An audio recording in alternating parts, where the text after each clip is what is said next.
السلام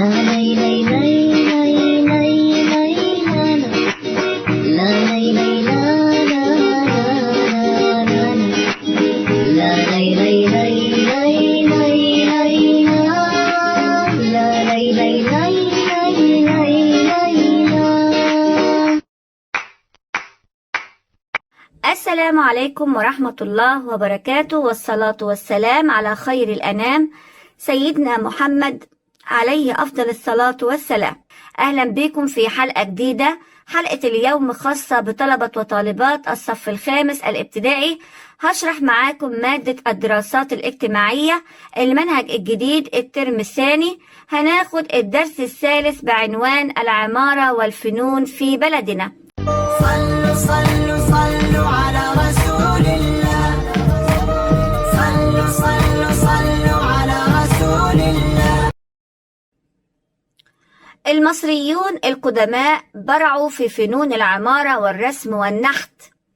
زي ما احنا شايفين هم كانوا شاطرين جدا في فن العمارة والرسم والنحت، حيث استمدوا الأفكار بتاعتهم في العمارة من البيئة المصرية من حولهم. يبقى استمدوا الأفكار من البيئة المصرية اللي حولهم. زي إيه؟ إن هم عملوا تصميم لأعمدة بعض المعابد على شكل زهرة اللوتس. يبقى أخدوا من شكل زهرة اللوتس وصمموا عليها الأعمدة، وكمان صمموا أعمدة تانية على نبات البردي أو النخيل. يبقى الوقت كده استمدوا الأفكار من البيئة المصرية والحياة الطبيعية اللي حواليهم، فلما شافوا زهرة اللوتس أو نبات البردي أو النخيل صمموا الأعمدة بتاعتهم بتاعت المعابد على هذا الشكل. فاعتمدوا على الموارد الطبيعية. زي إيه الموارد الطبيعية؟ زي الطوب اللبن، استخدموا الجرانيت، استخدموا الحجر الرملي، واستخدموا كمان الحجر الجيري. تعالوا بينا نتكلم عن العمارة عند المصريين القدماء. المباني عند المصريين القدماء تعددت وبقت كثيرة، فشملت المنازل، وده مكان البناء الوادي النيل، مادة البناء الطوب اللبن. يبقى المكان هم بيبنوا المنازل عملوها جنب النيل. بنوها من ايه؟ بنوها من الطوب اللبن. مساحة المنزل وعدد حجراته وزخارفه طبعا بتختلف باختلاف طبقات المجتمع. يعني مثال، لو المنزل ده صاحبه اللي هو القصر بتاع الملك، طبعا القصر لازم يكون كبير ومتسع جدا ويتميز بجمال زينته وزخارفه، لأن ده بيسموه ايه بقى؟ ده قصر الملك، لازم يكون كبير وواسع والزينة عليه جميلة والزخارف. طب لو المنزل ده خاص بالوزير أو كبار الكهنة أو حكام الأقاليم اللي هو المحافظ، لازم برضو يكون المنزل كبير ومتعدد الحجرات، وكمان يكون بداخله مخازن للحبوب.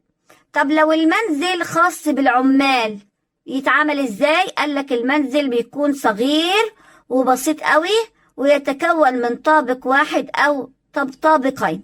شفت بقى الفرق ما بين طبقات المجتمع؟ والبيت بتاعت كل طبقة. طبقة الملك لازم يعيش في قصر كبير، طبقة الوزير أو حكام الأقاليم اللي هم احنا بنسموهم دلوقتي المحافظين، لازم يكون المنزل كبير، حجراته كتيرة، في مخزن للحبوب. أو لو كان المنزل ده الراجل عامل بسيط غلبان، لازم يكون منزله صغير خالص، عبارة عن طابق واحد أو طابقين بالأكتر. صلوا صلوا صلوا على رسول الله، صلوا صلوا صلوا على رسول الله. من المباني برضو اللي عملوها المصريين القدماء العمارة، عندك المقابر. المقابر دي كانوا بيبنوها فين؟ مكانها الصحراء غرب نهر النيل. سبب المقابر اللي تكون بعيدة عن مخاطر الفيضان، عملوها عشان تكون بعيدة عن مخاطر الفيضان. بيبنوها من ايه؟ بيبنوها من الحجر. والسبب ليه الحجر؟ اشمعنى الحجر يعني بالذات؟ عشان يحافظوا على جسد المتوفي وتأمينه من اللصوص. لازم يعملوا له المقبرة من الحجر عشان ما فيش حد يخش يسرق الجثة، ويحافظوا على جسد المتوفي. مراحل تطور بناء المقابر عند المصريين. كانت المقبرة الأول عبارة عن مصطبة واحدة زي ما احنا شايفين كده في الصورة، كانت تتكون من مصطبة واحدة. بعد كده كبروها وعملوها هرم مدرج، أصبحت تتكون من عدة مصاطب زي هرم زوسر. بعد كده كبروها وخلوها هرم كامل، أصبحت هرما كاملا مثل أهرامات الجيزة. يبقى دي مراحل تطور بناء المقابر. ظهرت براعة المصريين القدماء في تصميم وبناء الأهرامات بتاعة الجيزة. تعالوا نشوف فن العمارة في المباني العسكرية. حصن بوهين، احفظ معايا الاسم، حصن ايه؟ بوهين. ده من أشهر الحصون اللي موجودة في مصر القديمة. اتبنى من طوب اللبن والحجارة مع بعض. بيقع فين؟ بيقع على الحدود الجنوبية لمصر، يعني في جنوب مصر. أهمية حصن بوهين ده كان عملوه عشان يحموا البلاد والدفاع عنها من أي عدو، وكمان تأمين سكن الجنود هناك. كانوا لازم نعمل لهم الحصن ده عشان نأمنهم، ما فيش حد يدخل يضربهم أو يعتدي عليهم. بالنسبة للمباني الدينية عند القدماء المصريين، المباني الدينية عملوا لنا المعابد الجنائزية، وديت اللي بيقام فيها طقوس الجنازة لما الملك بيموت، زي معبد حتشبسوت الدير البحري. عندك كمان معابد الآلهة، دي بتقام بها الطقوس اليومية للآلهة مثل معبد الأقصر. صلوا صلوا صلوا على رسول الله، صلوا صلوا صلوا على رسول الله.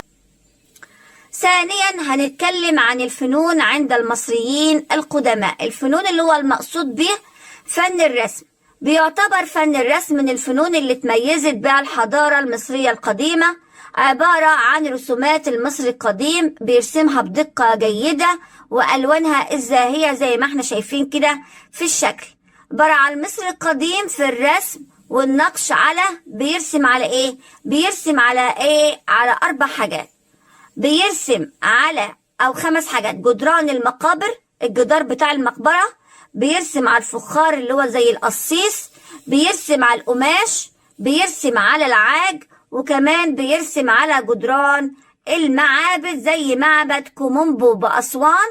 تحفظ بقى معايا الأمثلة. ومعابد الكرنك بمحافظة الأقصر. طب ايه هي أهمية الرسم عند المصريين القدماء؟ كانت الرسم بيعبر عن الأحداث السياسية والاجتماعية والعسكرية والدينية. احفظ معايا ال4 أسامي: أحداث سياسية، اجتماعية، عسكرية، دينية. كانوا بيرسموها على المعابد.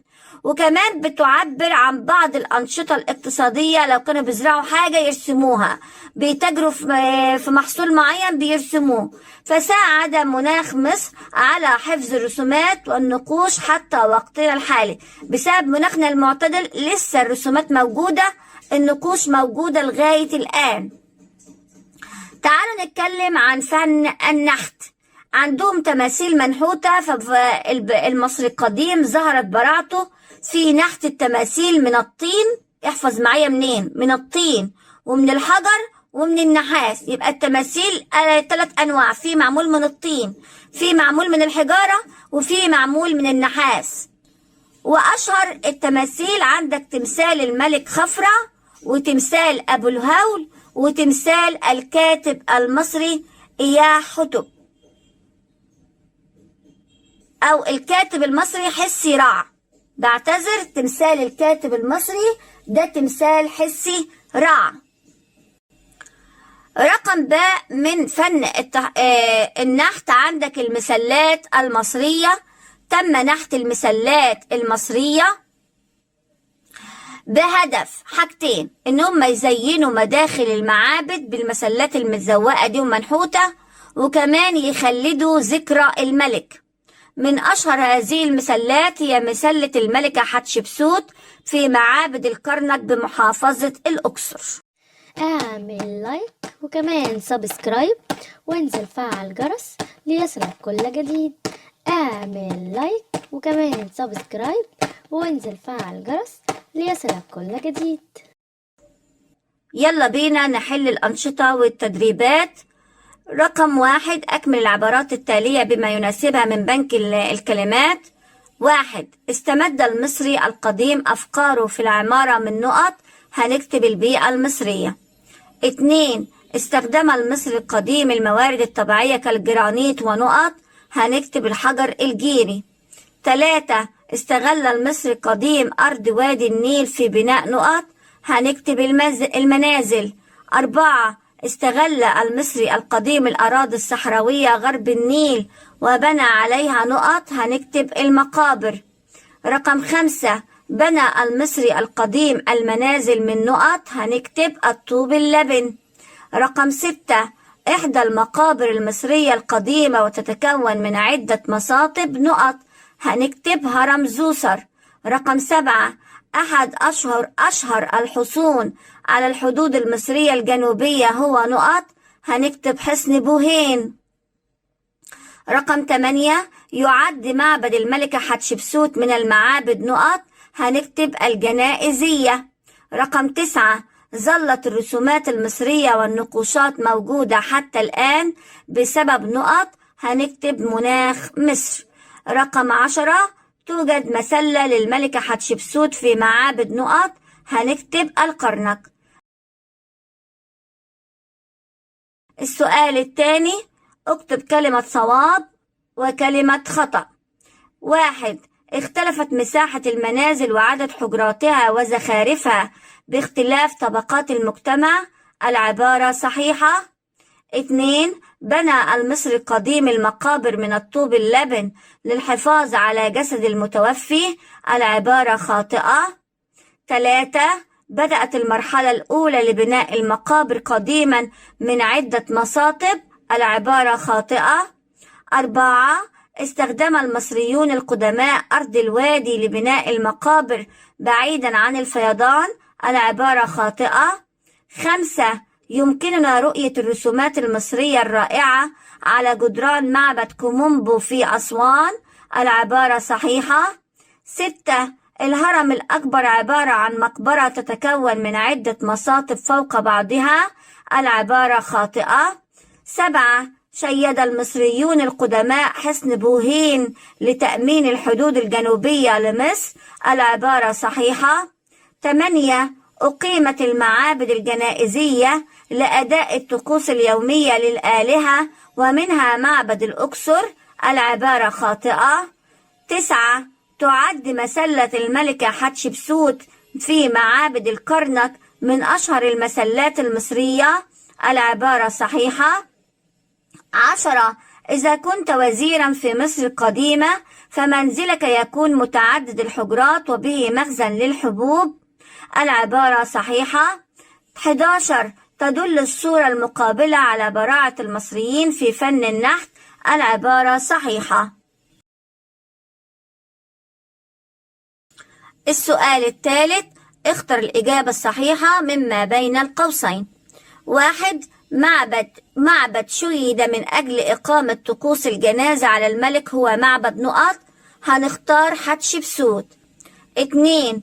أحد المعابد التي كان يقام بها الطقوس اليومية للآلهة هو معبد نقط، هنختار الأقصر. 3. أبنية أنشأها المصريون القدماء لحماية البلاد والدفاع عنها هي نقط، هنختار الحصون. 4. يمكننا رؤية مسلة الملكة حتشبسوت في معابد نقط، هنختار الكرنك. 5. أحد الآثار التي تعبر عن براعة المصريين في نحت التماثيل هو نقط، هنختار أبو الهول. 6. يمثل المرحلة الثانية من تطور بناء المقابر عند المصريين القدماء الشكل رقم نقط، هنختار الشكل رقم د. 7. بنى المصريون القدماء المنازل من نقط، هنختار الطوب اللبن. 8. منزل كبير متعدد الحجرات وبه مخازن للحبوب، هذا الوصف لمنزل نقط، هنختار الوزير. رقم 9. يقع حصن بوهين على الحدود المصرية نقط، هنختار جنوبا.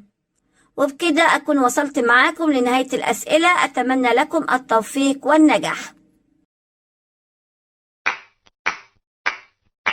لا لا لا لا